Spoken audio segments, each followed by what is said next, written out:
Hello, good morning students. As we discussed that the gravitational pull of the moon is much more than the sun on earth. Though the gravitational pull is only 1/6 of the earth in the moon, but still it has a great effect on the earth. The water bodies which are on the surface of the earth, the seas, the ocean, the rivers, they are attracted or pulled towards the moon because of the gravitational pull of the moon.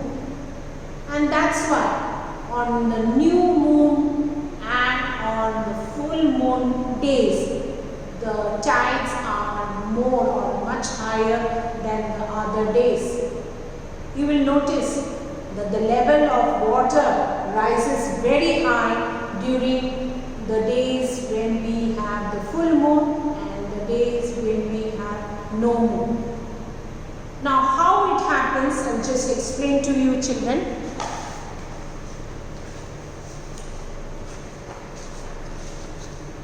Now the combined gravitational pull of the sun and the moon, sun's gravitational pull is also there on the earth, but sun is very far away.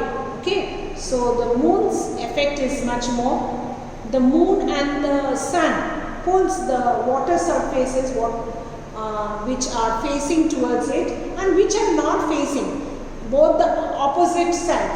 The side which is facing towards the moon, the water bodies are pulled by the gravity. Even the other side which is not on the side of the moon, they are also pulled, and these causes high tide. And in between the two high tides there is an area where we have low tide. Now how this low tide? Children, the water of different water bodies on the side of the earth facing the moon is attracted upwards. So they are attracted upwards. So the level of water rises high. Okay. This attraction is called high tide. This is called high tide when it rises high. Now the same happens on the opposite side of the earth also. The opposite side. This side which is facing the moon, the other side also. Earth is spherical. So both the sides will be attracted. Okay. And the water level will rise. It is different in different parts of the world. Like if there is high tide in countries like Japan or Australia, in the Pacific region, it may not happen in the region of Atlantic oceans. Okay, so you just remember that the two opposite sides, water surfaces or water bodies, they are pulled and they are attracted upwards.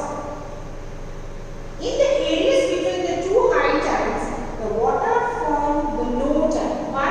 Because those high tides, the water level has gone up and then they come down to the lower, and that is what is called lower tide. Okay, so high tides, the water from the lower tide, because the water has moved to the region of high tide. So, the water, suppose this is your ocean.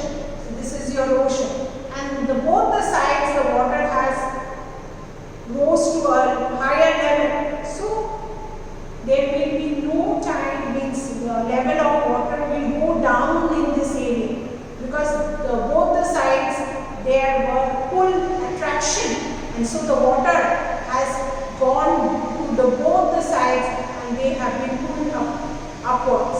So the water level between the two high tides will be lower the level. So that is called low tide. So this happens, remember that due to the gravitational pull of the sun and the moon, the water on the surface of the earth is pulled upwards. Especially it is the gravitational pull of the moon.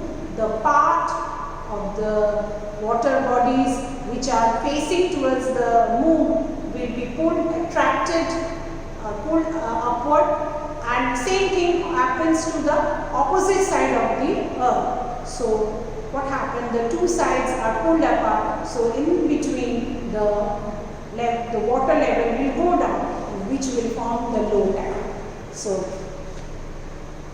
this is your two high tides, as you can see, because of the gravitational pull of the moon and the sun, and in between there will be low tide. Okay, in between there will be low tide. So children, remember that in a day there are two high tides and two low tides.